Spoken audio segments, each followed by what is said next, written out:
South Africa needs to see social grants as an economic stimulus and not just a tool to alleviate poverty. This is the view of the Social Policy Initiative Research Group. All eyes will be on Finance Minister Enoch Godongwana when he delivers his budget this week. He's already cautioned the country to brace for financial challenges. The group says if people are given a little more money, social grants can be self-financing. The research report that at SPI we published at the end of last month, January, looks at the question of a sustainable, large, universal basic income of 1,500 per person per month.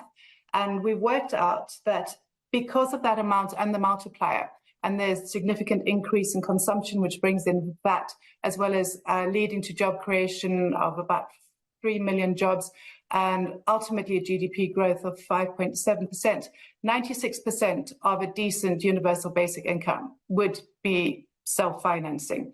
The problem is when you pay too little, this is where we agree with the Minister of Finance, if you pay too little to people, it is not sustainable. But if you pay sufficient for it to get a dynamic, for basically an economic stimulus that works from the bottom up, then it is sustainable. And for too long in South Africa, we've been trapped in quite an archaic view that sees social benefits as being poverty alleviation or charity. We actually need to recognize its stimulus as an economic stimulus. And then somehow the budgeting becomes a lot more sustainable from National Treasury's perspective.